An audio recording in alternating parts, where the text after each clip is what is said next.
And welcome back to another episode of our podcast series. We are here with Yusuf Saleem, and as always, we're going to talk about all things entrepreneurial innovation in the space of apparel and textile. Now, Yusuf has been with us for over 25 years, 24 years with MAS, and he is presently the CEO of Process Excellence. So we're going to take a deeper dive into the role of what Process Excellence is, how Yusuf is transforming MAS from the inside out, one transformation at a time, really pushing it, really making us a leaner version of ourselves. So Yusuf, explain to everyone what does it mean to be the CEO of Process and Excellence? So process excellence is essentially all the things that we do to create value for our customer, right? So we have a value stream where you have a customer having a need, and then we try to fulfill that need right through the process. So we may, design samples, we may develop samples, we will procure innovative materials, we'll work with suppliers to develop innovative materials.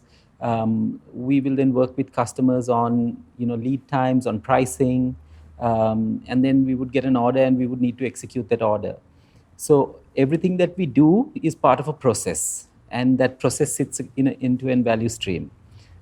So process excellence is all about how do we make that process better, right? In terms of lead time, in terms of quality, and in terms of cost.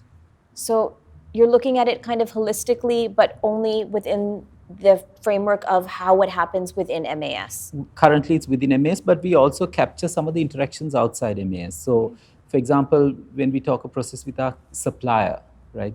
The connectivity to make sure that materials are coming in when we need them and when we're starting production, that materials come in at the right quality, right? And also information has to flow between the two. So process is a mix of things that we do or activities as well as information flow. Let's start with information, right? How are you improving its dissemination and getting it to the right people so we can make more informed decisions? So you must have heard about this different, the concept of Industry 4.0 and how it's evolved, right? Industry 1 is primarily referring to when mechanization came in, how it helped industries to improve productivity, because now they could use a machine instead of a human or an animal. Then electrification came in, right? And there you could then, the advent of motors and everything that you could do to increase productivity. Then computers came in and started to help us to capture information, process information better. And now we're in the fourth stage of this industrial revolution, which is all about a connected value stream. So there, the objective is that you should be able to respond at the rate of change that's happening in the market, right? And information traditionally flowed from one activity to the next activity, and then that'll pass it on to the next activity, and that'll pass it on to the next. But your rate of change is limited by how fast each of those activities can pass that information to and fro.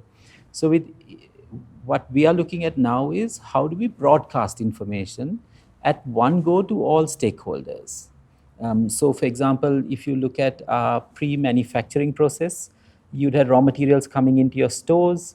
That needs to get checked for quality, that needs to get checked for color. Then it'll go into, say, cutting. The material gets cut, and some of those cut pieces go for molding, some of those cut pieces go for printing or embellishments, and then they will all meet up again, for sewing. Now, say, for example, if there is a change in the plan in one of those functions, it impacts all of the others. And so we need to set up a system that connects all of these activities so information can be broadcast instantly. And essentially what we refer to that as digitizing workflow. So when you digitize workflow end to end, you then have a system that can respond instantly to customer demand. What is the sort of biggest pushback you faced with your digitization of workflow? ROI. Okay. Right?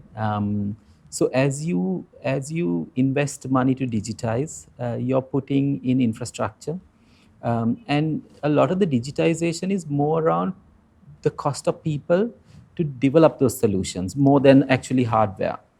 And as you put that in, the benefits start to come as you build the system, right? So when you build the first system, your benefits could be incremental. When you build the second, it could, and you connect the second part of the value stream, it could be a slightly higher impact. If you connect the third, it's only when you get to that end to end that you see a transformative change. So all the stories that you hear from companies that have got to Industry 4.0, they say that at the beginning, if they put in a system, there's almost no impact because you're just connecting a small part of the value stream.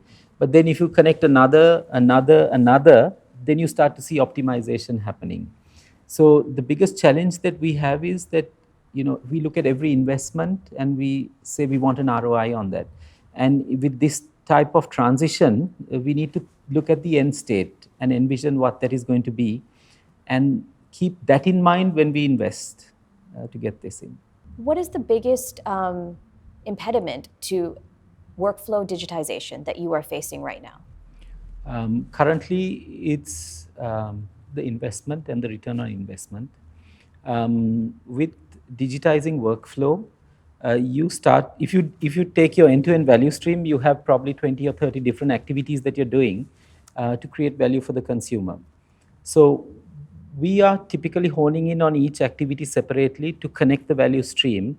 And if you look at the investment that you make to do that, it's primarily around man days, so people's time, right? Because you don't, in today's day and age, you don't have a huge amount of hardware infrastructure like you used to have. A lot of the things are on the cloud. So it's all about bringing in people who know how to connect a system and what variables in that process should be part of the system and how they connect.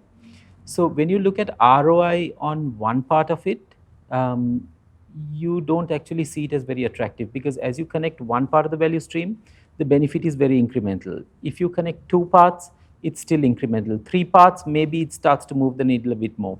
But it's only when you have that end-to-end connect that you really start to see that big jump in productivity, big jump in capacity optimization, a big jump in able to respond to customer needs.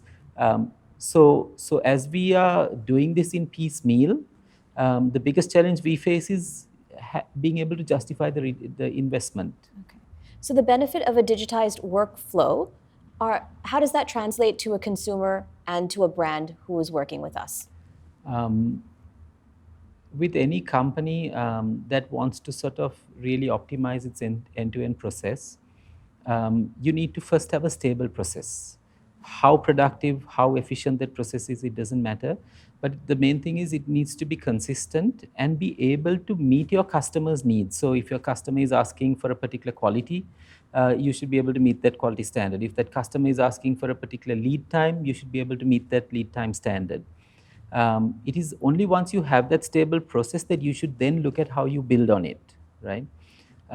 So the primary objective of any business is to meet a customer expectation. So even in the lean philosophy, you talk about a base that talks about a stable process. You talk about two pillars, just in time and Jidoka, and then you talk about a roof, and you actually have something in the middle, which is people and capable people.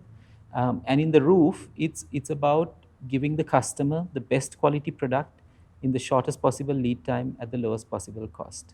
So through anything that we do, whether it's Industry 4.0, that's the North Star. Okay. So now you do this across all of MAS and all of MAS in Sri Lanka, or all of MAS global? It's global. Okay. It's global. And how many people do you lead on this team, Yusuf, in this passionate, restructuring and flow of information that you want to create?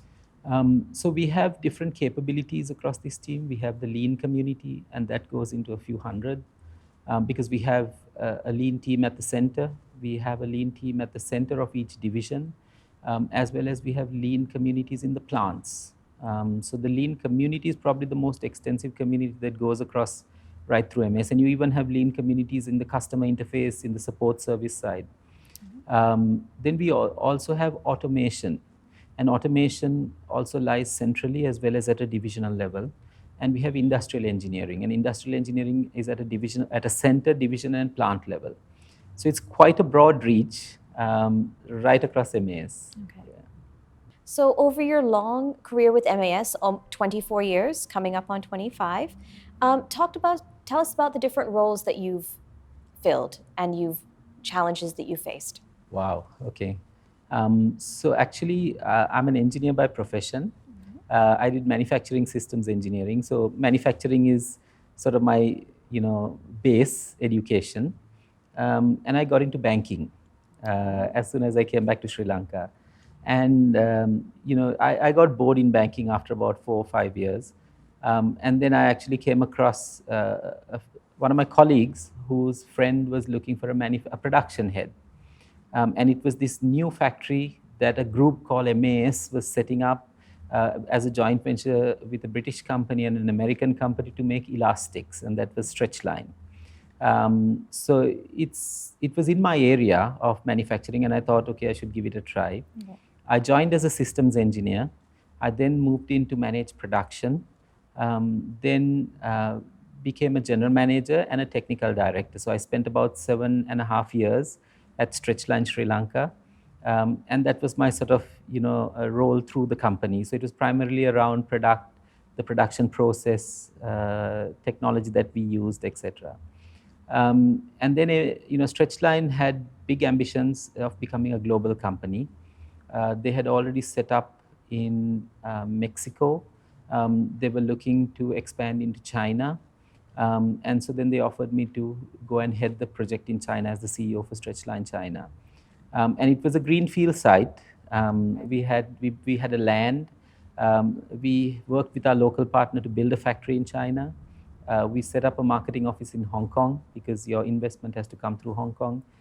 We had to work with banks to get funding because it was quite complex getting funding from Hong Kong into China. And recruited people, trained people, and got the factory up and running. About 3 years into the factory running, I had a call from Sherrod to say that we've set up this business to manufacture bra cups, and we need somebody to come in there. That was the business I told you where we had the leadership team actually leaving to go and set up a competing business. Ranil had already gone into that business, and he had sort of stabilized it. And then I came in as the CEO to work with him and see what we could do to build this back. So again, that was my first sort of challenge, problem-solving project, I would say, Okay. where we had a problem that the customer had told us we need to have this capability of doing bra cups, making bra cups, because that was essentially what was going to make us become a launch vendor for Victoria's Secret. And we had brought in a technical guy from Europe. The technical guy left us, right? So we were stuck with no technical people. And essentially, we then looked to say, okay, let's look at our own graduates, right? We went to Moratuwa, identified some really bright people, brought them in, exposed them to the industry. We had machine suppliers, raw material suppliers who really supported us and worked with us. We had customers who would help these people learn. And gradually that business evolved to the silhouette that it is today. And it was more or less people from Sri Lanka that went out, learned, and mastered something, and became one of the best bra cup vendors for MAs.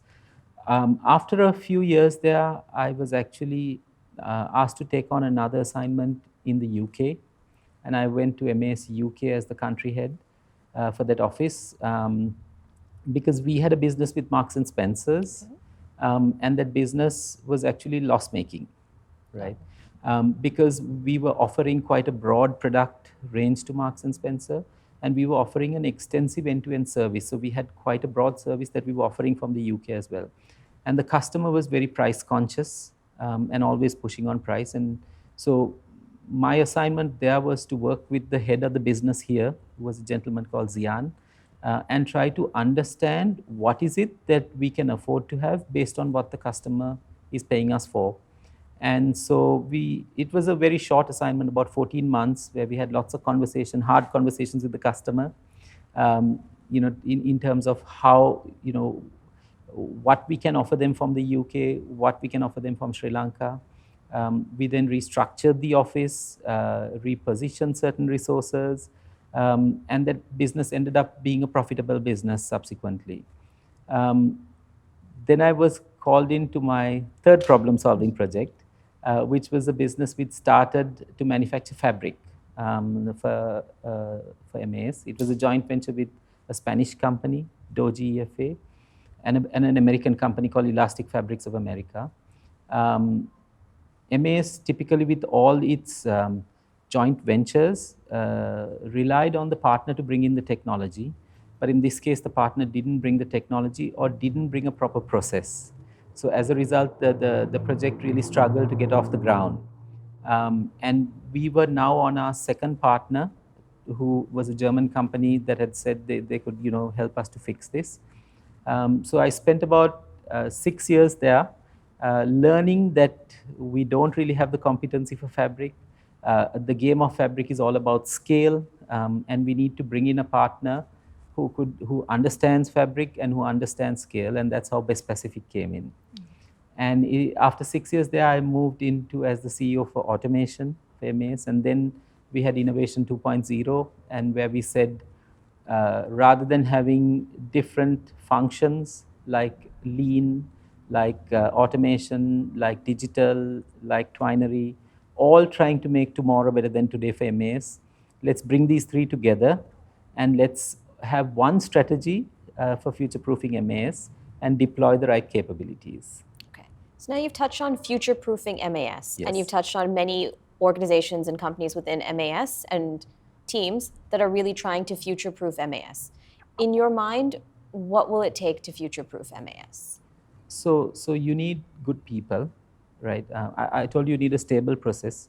We need really capable people, and then we need technology, right? From all the businesses and throughout my years at MAS, I have never found people to be an issue. I think Sri Lankans are extremely capable to become the best in the world, right? And whether it was, in a division that does underwear, or whether it's a division that does swimwear, or whether it's a division that does activewear, you have all the people that are required, whether it's from your design development, your technical, your manufacturing, who can produce and compete with the best in the world, right?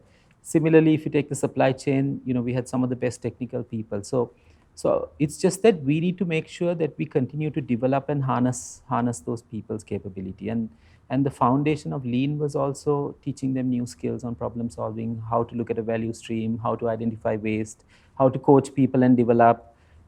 So I think that element, I'm fairly confident that MAS and Sri Lanka can, give us that good foundation. And now we're also exposed internationally. So there's a lot of international talent coming into our portfolio, and that will just strengthen the talent pool that we have. I think for us, the biggest challenge is going to be understanding technology and how we apply technology to build that factory of the future or that business of the future. Okay.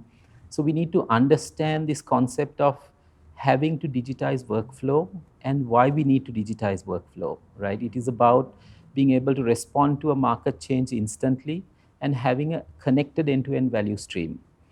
So typically when we talk of supply chain, we refer to the raw material suppliers, but the concept of supply chain is actually from the time the customer has a need till you fulfill that need, right? And we play a part of that. We play in a part of that. But Industry 4.0 is all about how do you optimize the end-to-end supply chain.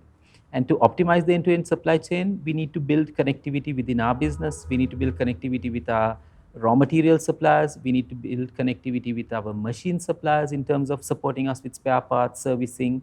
We need to build connectivity with our shipping partners also in terms of moving goods. For me, that's going to be the biggest challenge for us to understand and be able to invest in that area. Okay. You touched on a lot of very interesting points there. So let's circle back to a few. So you think more investment is needed in technology to help us transition to the next plane? Yes, technology in two specific areas. Technology to digitize workflow, right? And we do have, multiple projects, and I can give you examples later of what we are doing in different areas of a value stream. So invest in digitizing the value stream, because that's going to build the connectivity.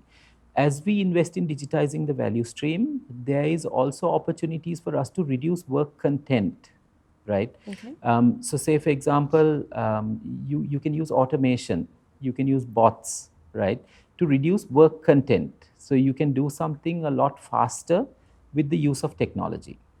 So if you look at the service industry, when you had to check into an aircraft, you had to go and meet somebody, and that person would check your passport and check your ticket and all of that. And now you can go and scan your passport. You can go enter all your details and get a luggage tag and just self check in, right? So that is the use of automation to reduce your work content.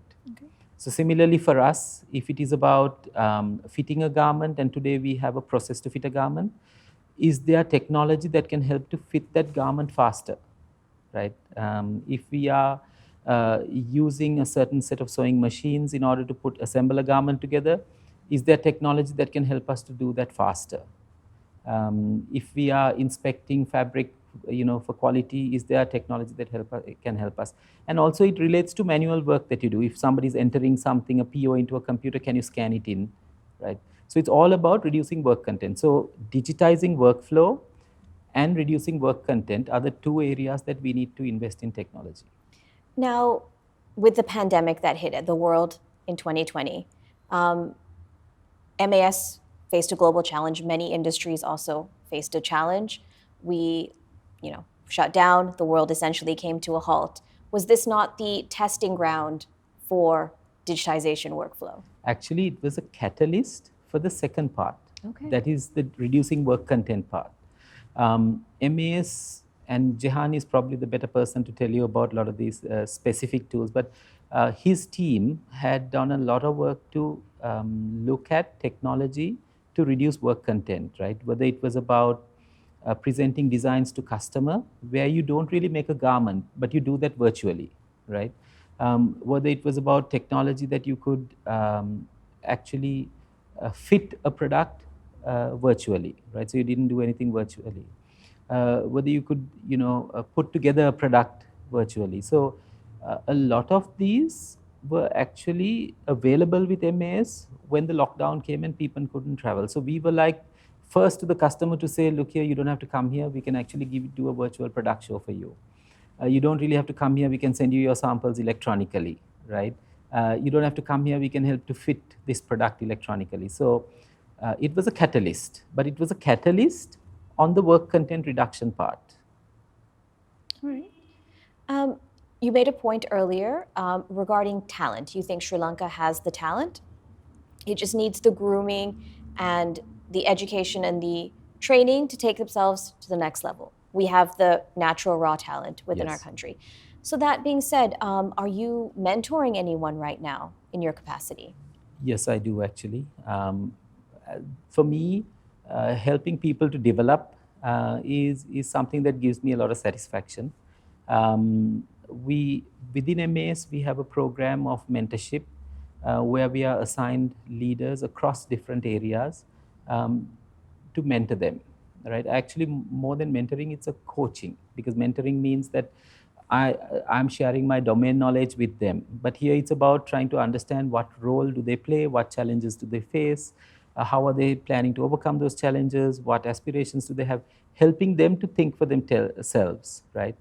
A mentor could be somebody who says is helping you to catch a fish, or teach, showing you how to do that because he's somebody who does it. But a coach can come from any industry, and a coach can help you unlock potential in whichever area that you have. So we do a bit of both.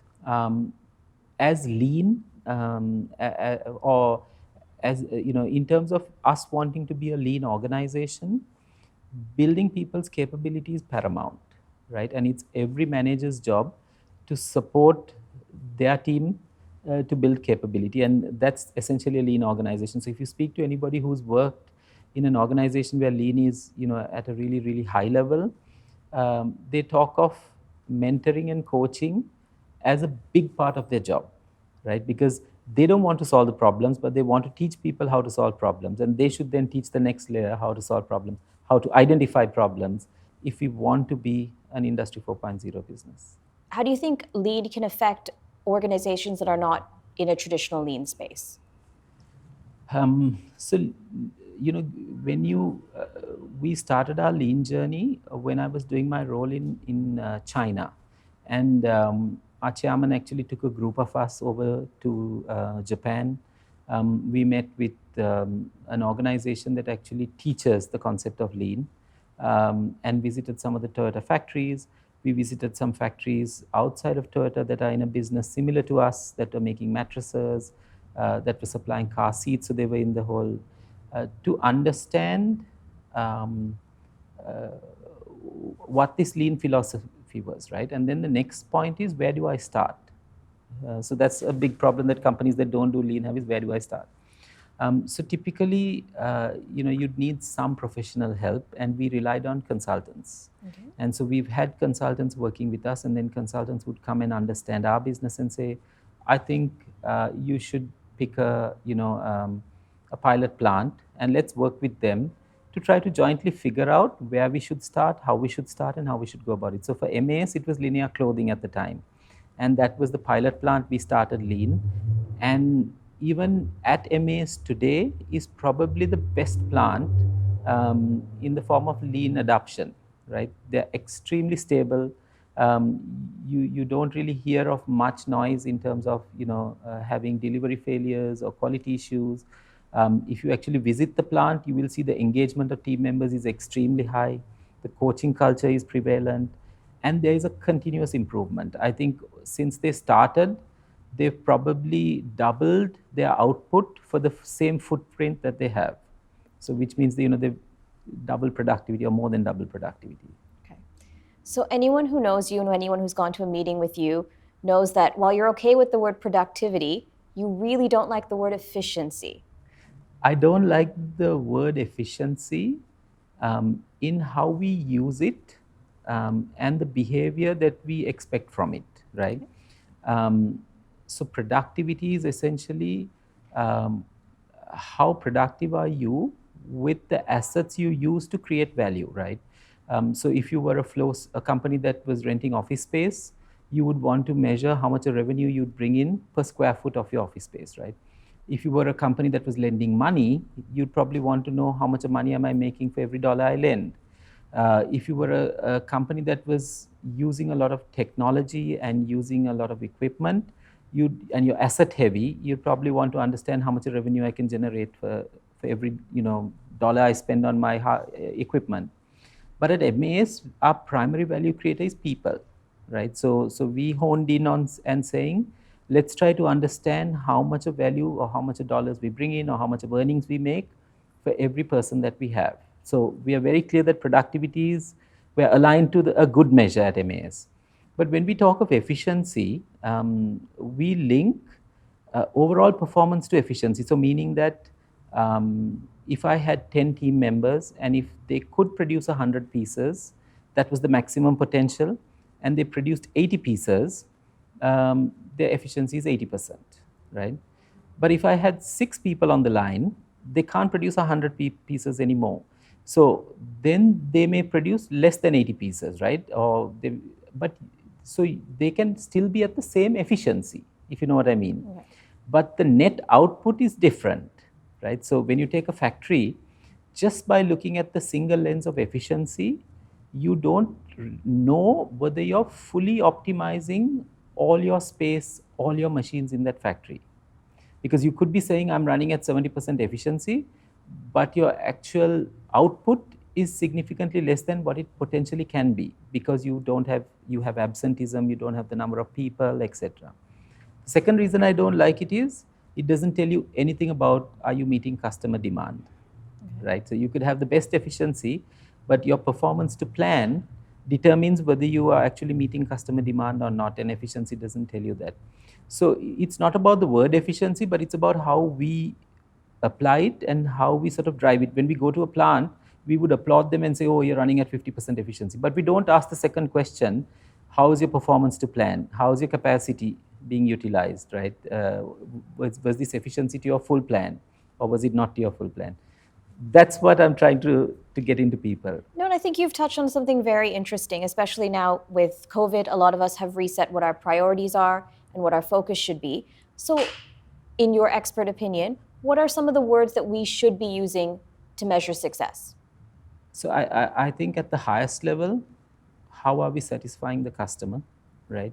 Um, so when you look at, I told you the roof of the lean house says that everything that we do is to provide the customer with the best quality product at the shortest possible lead time at the lowest possible cost, right?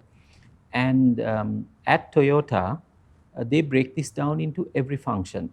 So they would say, okay, if you're design development, what is the quality measure that impacts that customer's quality, right? And how would you measure that? If it is a lead time measure, what portion of the lead time are you, and how would you measure how you're improving that? And if it's a cost related figure, what's your percentage of the total cost that impacts the customer, and how do you measure your improvement in that area, right? So that's why when you go across MAS, you will see boards that says SQDCM, right? Okay. S stands for safety, and essentially what Toyota says is all that the basic need to work in any place is it needs to be safe. If it's not safe, forget it. So whatever job you do, try to identify what defines safety. It could be emotional safety as well, and is that there, Okay. right? So that's why that's the first measure. The QDC is essentially the quality delivery cost, which relates to the roof. Offer the customer the best quality at the lowest possible cost at the shortest possible lead time. So what they do is they ask every function to look at how do they improve quality, how do they improve cost, how do they improve lead time. And that forces them to think of what is my measure that impacts the customer. So I think this connect is the most powerful thing that we can have in our organization, right? Not to just define quality in the way we think it should be defined, but link it to how does it impact the customer. Okay. Now, you've recently branched out onto your own and become a hotelier. How is that venture going for you? So the hotelier part was something that I was keen on uh, because I love travel, right? And every time you go stay in a hotel, you see some that you're really happy with everything that went on, and some that you're really disappointed. And then you start to look into the detail the next time you go and try to figure out why that is and why that isn't. And the more I sort of started to read about hospitality, I realized it's probably one of the biggest industries in the world. It's something that, as economies grow, as a country, the GDP of a country improves, as the middle class increases, there are more people that want to travel. They want to see the world. They want to experience things. So when I was looking at, okay, post retirement from MAS, what would be something I'd love to do? I immediately thought of travel.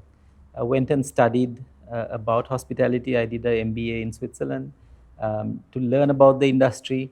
And then I thought, okay, I'll start investing now. So I've got one villa up in the south, and that's my L board and my learning. Okay. Yeah. So, an MBA in hospitality. Was that practical when you had to do the real world experience? How did that shape you? It was really good actually because we did this online. I happened to be working in the UK at that time. We did this online, but we had to do a lot of projects with people from the industry, right? And that sort of gave us a little bit of practical flavor because I wasn't in the industry. I was, I think, the only person outside the industry, but we had, for example, the operations director at Ritz-Carlton in Cancun. We had somebody from JW Marriott. We had somebody from Accor Group. And they were all experienced hoteliers. So me getting to work on projects with them gave me a good flavor of what we need to do. And as one of the projects, I used, what I wanted to do to get feedback. And that really helped me because originally I was looking at getting into multi-room hotels. But then the dynamics of operating a multi-room hotel versus operating a villa is very different. Okay. A villa you can do with a lot less staff. It's a lot less complex. So then I changed my strategy to say, okay, let me go for the villa concept. So lots of learnings from that. I really thought that that helped me to do what's right. So, tell me your thoughts on sustainability and how do you think it's changing the apparel space? Um, okay, so the apparel industry is probably a large contributor to water pollution, to landfill, right? And probably not in the destination that it's made. So if you look at the amount of water that goes into dyeing a fabric versus the amount of water that goes into using a garment, the latter is probably significantly larger, right? Because we wash our garments all the time, we use detergents, all of that. So, in general, apparel consumes a lot of water. The second thing is that the whole consumerist philosophy or the whole consumerist environment that brands create in order to promote sales makes people buy a lot more than what they need, and then they end up using it and then chucking it away. Some of it gets repurposed to poorer countries, to people that don't have clothes, but a lot of it just gets dumped into solid waste. So that is actually the biggest challenge for our industry. I think where we are on the manufacturing side, we've done a lot of work to reduce the amount of water we use to color. We clean water after we dye, right? So we actually clean it up to a level that it can actually go back into a river. So that part of it we are doing a lot. But I think the real unlock for our industry is to be able to make a garment that post consumption, um, somebody can take it and recycle it back to yarn and then make another garment out of it. I think if we can create that unlock where we create that circularity, that's going to be a huge unlock for us. Already there are garments where you can wash it at a lower temperature, you can wash it with less water. But that is another area that we can support sustainability in how we maintain garments. I think Lululemon has pants where you don't really need to iron them, so you could just wear them over again. They have shirts. Those are all positive things towards the care part of it. I told you there were two parts. One is the aftercare, and one is the whole chucking the garment away. So I think those are the two big unlocks for us as apparel to become more sustainable. So, do you think the needlepoint has shifted and the consumers are demanding more sustainable, more durable options? I think consumers have become more aware, and they have different levels of needs, I would say. So, if a consumer knows that a brand is not ethical, they're using, sweatshops to manufacture product, I think that's now a no-no with most consumers, right? And especially the younger consumers. Uh, they, even though it's cheap, even though it's really fashionable, they may not. If there's a brand associated with that type of thing, they just don't want to go there. Then I also think that you have people now who are more conscious of what they want in terms of functionality, in terms of design.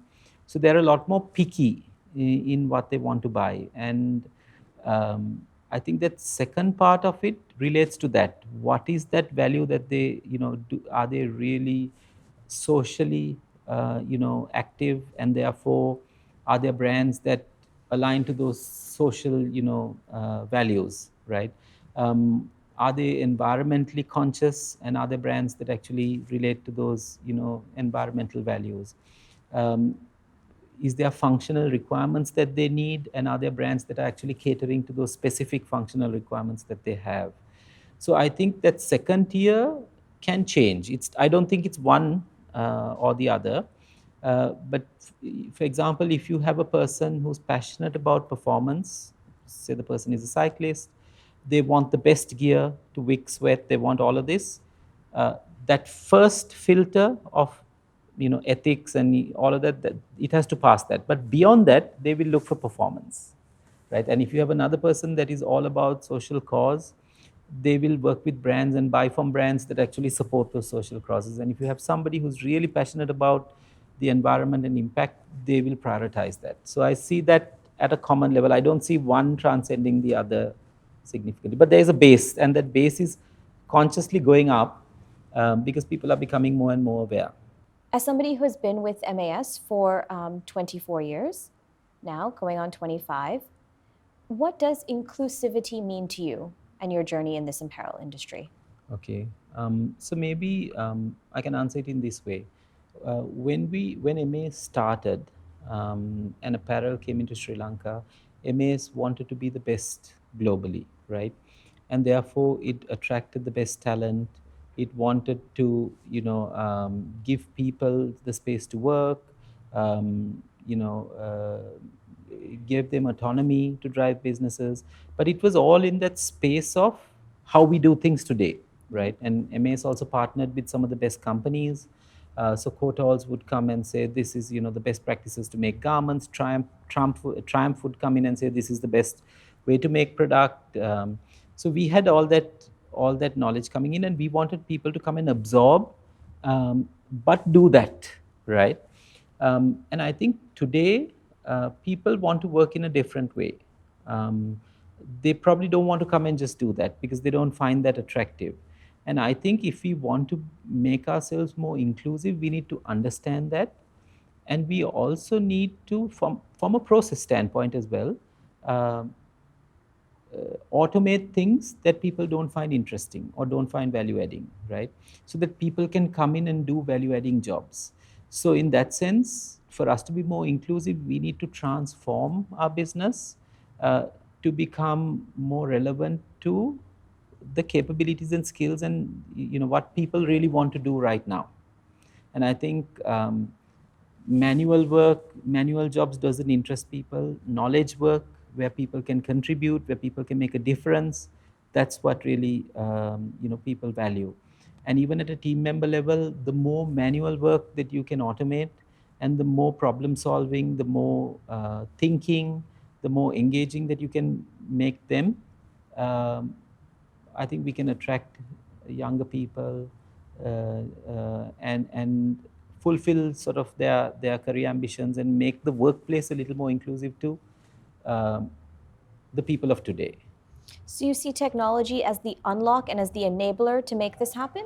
One of the unlocks, provided people want to be in this industry, right? Yeah. But if people have interests in other areas, MAs can take two parts. One is, today we only capture a small part of the value creation process, right? So if you take a garment that is sold for $100 at Lululemon, we probably capture $15 or $20 of that garment, right?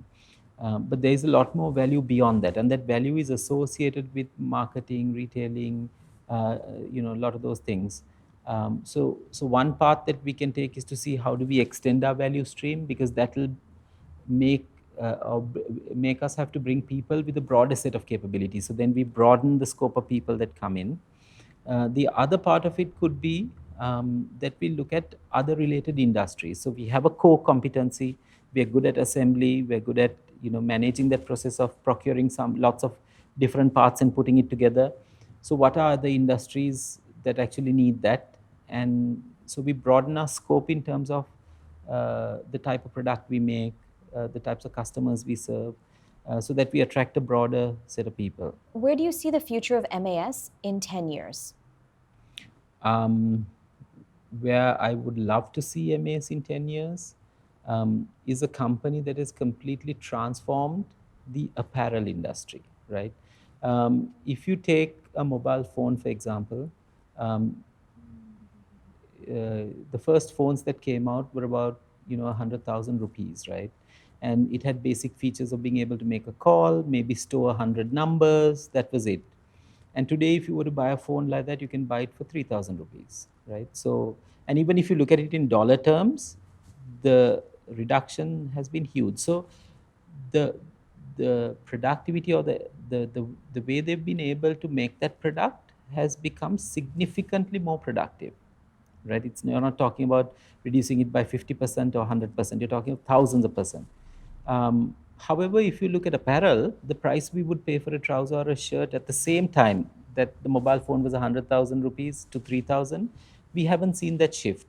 And we also haven't seen a shift in our processes, right? For the years that have been in the industry, we still have sewing lines. We don't have large lines, but we have modules now, right? But we've been making incremental changes. I see this industry 4.0 as an opportunity for us to completely transform our industry, because there is a lot of workflow that happens. If we digitize that workflow, we could just completely bring that together and simplify what we do. We could be a lot more responsive, a lot more productive. At the assembly end, or at the factory end, the use of technology can elevate the value addition to a level where we could actually be in any part of the world, right? Labor is no more a constraint. It was an industry that relied on cheap labor, but we could be an industry that actually is creating value through technology, and that means we could be where the consumer is. We could deliver at short lead times. So I would really like to see MAs completely transform as an apparel industry, almost unrecognizable, but still giving that value to the consumer. So while we agree that the apparel industry has not innovated as fast as other industries in comparison, if you look, we are not as digitized. It's still a lot of manual labor, That's and right. we still need a large workforce in order to accomplish our tasks and make clothing.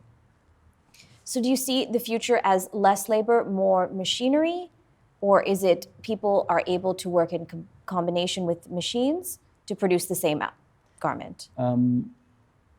The so there is a sort of a fundamental principle around automation, that actually says that for activities that involve processing of information, computers can do it significantly more efficiently than a human, right? And that's why we talk about digitizing a value stream of information, because when you use people, you're sub-optimizing that. A computer can do it much better. However, if there is an activity that you're using sensory motor skills, so the touch, feel, which is very much what we do with fabrics and putting those together, humans can outperform computers. Or if you're trying to bring in a computer like a robot, it's going to cost you, an arm and a leg. So I don't see that activity going away from us. However, we need to make sure that humans are used just for that, right? So today you would have a team member walking and trying to pick something and bring it, and then trying to align it and then stitch it and then check it and pass it. We need to pick what is the value addition from the team member, and how do we take away all those non-sensory motor skill tasks, right? So that we're really getting the true value of a team member, and that's where we see the productivity jump. So I think we're going to still have team members having to put things together, but we could de-skill the job to such an extent that they don't spend any of their time doing non-value adding work. Okay. In your long history with MAS, what is the contribution that you have made that you are most proud of? I think in those loss-making projects, if we didn't figure out a solution, um, a lot of people's livelihoods were impacted. And that was one of the things that kept motivating me, right? Because it wasn't fun to sit in front of a board and present a budget where you're not making any profit, right? You get hammered. All of that was worth it when that project was a success, right? I still remember, I mean, I had to make certain people, I had to remove certain people at Silhouette at the very beginning because we didn't have a clue as soon as we joined. And it, I couldn't sleep for days, right? Because you're thinking, okay, people's livelihoods had gone. It was the first time I had to do something like that. But when the company grew, we were able to take some of those people back. Of course, some of them migrated, some of them got other jobs. And just seeing the company grow and people grow with those jobs, and people who were there in the company whose jobs were like semi-certain, you know, grow in their careers, that for me was the biggest satisfaction. And I think playing a role in that endeavor is one of the most motivating things. Okay. The most interesting is happening right now in this role at innovation, where when you have to think of how do you make tomorrow better than today, you start to look at what's out there, right? And how have people really transformed. So for me, this has been a massive learning in terms of understanding what does a future-proof organization mean. And that's where I told you we have all these different levers. We want to have a stable process. We want to build capability of people. We then want to digitize our workflow. We want to reduce work content and automate. And we want to provide information in real time so people can make decisions. So for me, this role has been probably one of the most interesting to understand what the future means, right? And what we should be doing as a business. It was difficult to get into at the beginning because we've been so ingrained in what we do in apparel that we sometimes don't stop and challenge everything that we do. We see a way of doing things. But thankfully, I've been forced to learn and unlearn in my different roles, right? I started with elastics, then went into apparel, then went into, bra cups, then went bra cups and bonded panties, then went into apparel, then went into fabrics, and then came into machines. And I think that helped me to be able to say, okay, let me stop and unlearn everything I have in the past and learn what we need to do in the future. But I think we are now at a crossroads that we could make or break this company. I wouldn't say we can break it, but I would say we could significantly make it better, or maybe continue with incremental improvements. And I think I'm really determined, Jahan's really determined, and Ranil's really determined to try to convince the broader organization that we should take that leapfrog effort, right? We should make that significantly better. Okay. So, although we do very different things, I think we're on the same lines of we're trying to add value at an intangible level. And we need you to come along with us on this journey till we can prove to you that we're adding tangible value. Right. But we need to go down this road a little further. How have you faced it now? We're very much an organization that deals in the tangible. We have a good, we have a service, and we have a product. Right? So how are you dealing with trying to convince people to invest in the intangible? So as we go through this journey, we come across a lot of obstacles. We vent our frustrations. We talk to people. We do all of that. And there were a couple of things that I encountered. One was, somebody who told me about the importance of storytelling, right? And that was in a completely different context. And then me attending a recent Industry 4.0 conference last month, where a company actually, Lego, did a presentation on how they convinced their C-suite, right? And it was again around storytelling. So I think the power of storytelling is what can help people to understand that intangible. So I'm now resetting myself to say, okay, I may know this, but how do I tell the story? And how do I tell the story that somebody's like, wow, I need this, right? And I'm going to go after this. All right. So it's coming down to storytelling now. Coming down to storytelling because of that intangible factor, right? You can't work around numbers. You can't work around a lot of tangible things. And you're asking for an investment up front. Correct. And then only after a certain point can you even attempt to show a return. Exactly. So for example, as we digitize workflow, right, in each of these small parts, we may need to articulate how is that going to look different, right? And how is it going to look different when we do all of this and connect all of this, right? And tell that story of course, you need to relate it to certain metrics that you measure now, or certain things that the customer feels and sees, right? Say the customer has to order something in 10 weeks, but you're talking about 2 weeks, right? The customer needs to commit and cannot change an order once they make this, and that's within 10 weeks before an order. Now we can make it 2 weeks, right? Something like that, but with a little more of compelling stuff around it. So the reason that I'm also telling you this is, in lean manufacturing, they teach us how to map value creating work that we do versus non-value creating work that we do, right? And value creating is defined by what you are, as the customer, paying me for, right? You're paying me for cutting that fabric. You're paying me for stitching that fabric. You're maybe paying me for ironing it or washing it or embellishing it or something like that. So if you actually look at everything that we do, raising a purchase order is something you don't pay me for, right? If I'm moving a material from my raw material stores or from a supplier to my plant, you don't pay me for that. If I'm dyeing the fabric at the fabric mill, you pay me for that. If I'm changing the functionality, you pay me. So when we looked at, from the time a fabric enters one of our facilities until it leaves as a finished good, the value adding time, can you guess as a percentage of 100 how much it is? No idea. Yeah. What is it, Yusuf? What is it breaking down to? Less than 1%. Okay, that So was lower. 99% of the time, we are non-value adding, right? And if you go, I worked in a fabric mill and we did the same exercise of value stream mapping. It was about 1.5%, right? So that just tells you the opportunity we had to crash lead times, to be more responsive to customers. But all that is around, how do we compress this non-value adding work that we do, right? And that's where I was talking about digitizing the value workflow, using automation to reduce work content. All of those activities come into play. So our industry has an opportunity, and we just need to go about it in the right way. All right.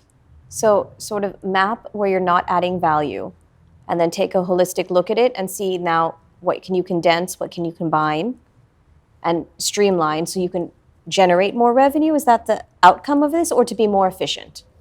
To be more efficient, because I told you the North Star: give the customer the best quality product at the shortest possible lead time at the lowest possible cost. So every time you start eliminating all these non-value adding activities, you're shrinking the lead time and you're lowering the cost. Okay. And it'll improve quality also because there's less touch points. Assess touch points. All right. Now, in your capacity as a hotel owner, as a CrossFit person, and someone who's been wearing apparel for many years, what do you think is the unlock or solution that we need to provide that you're waiting on? That I'm waiting on. That you're waiting on. Maybe, I'm more of a person who'd buy a product for functionality, Okay. right? And I wouldn't mind spending a little more money, given that it is functional and it's comfortable, and it fits, and uh, it's sort of doing what it's supposed to do. And I do find that there is product out there now increasingly that's meeting. So I really don't have, this whole polyester smell thing is one that's been bugging us for a long time, because that's best fiber, but it still stings. So, what is a piece of men's fashion that you would like to see elevated? Probably a suit. Make it so, now say even our jeans, right, are stretch, so it's much more comfortable. Lycra has found its way into fabric as well, so even formal wear fabric. Suits, you started to see suits where you can move a bit more, with more comfort. But I'd really like to see formal wear becoming a lot more functional. So it's a lot more comfortable, where you can wear your suit and drive a car without feeling like restricted, right? You can wear a suit, and of course, you can wear and get on the dance floor, but something that is a lot more comfortable. Formal wear that's more comfortable. Formal wear that's more comfortable. Okay. What is the legacy you would like to leave behind with MAS? I think that the legacy would be around people, where we as leaders are not there to solve problems for the business, and give direction and think of strategy. But a big part of our role is to develop other people, and I would like to leave that legacy, that we as leaders in whichever business that we are, if we understand a big part of that is developing people, because then those people can continue to add value and they will continue to develop other people. And there is a part of where you are involved in strategy, you're involved in decision making, you're involved in problem solving, but that's not the only reason you're there. Okay. Right? I would like to leave that legacy of, we are here to to develop people and help people shine. Okay. So you see your path as establishing the training and the coaching. Yes, which is again foundational to lean, which is foundational to Industry 4.0. So you're very passionate about lean, and I'm guessing you would like all businesses to sort of adopt lean. I think you think it's beneficial. Yeah, but so when I asked a consultant to help me understand what is a lean organization, he said a lean organization is an organization where the capability of every single employee is continuously improving. Right? Okay. So that's all a lean organization is. So therefore, as a person, we have to ask ourselves, what's our role in helping others to learn? So if I have direct reports, I am responsible to make sure that the capability of those people is continuously improving. I mean, that is a pretty steep and high bar. Yes. Continuous improvement. you'll be amazed at what can be achieved. Just last Tuesday, we completed the Future Stars program at MAS, which is a program around quality circles, right? So where we give team members the opportunity of identifying a problem, solving that problem, and that problem is within their own workspace. And this is completely voluntary. I mean, they do it because they want to come in and solve a problem. So we set up this program to recognize them, right? And so uh, we started this in 2018. The projects that came through, we recognized, and we had an award ceremony. They competed nationally under the Sri Lanka Quality Convention, and they won. They competed internationally, and they won, right? And during the pandemic, we still had 430 teams that actually came together, identified problems, and solved these problems. And these were teams not just in Sri Lanka, but we had a winning team from Indonesia, we had teams from Kenya, we had teams from Bangladesh, we had teams from Jordan.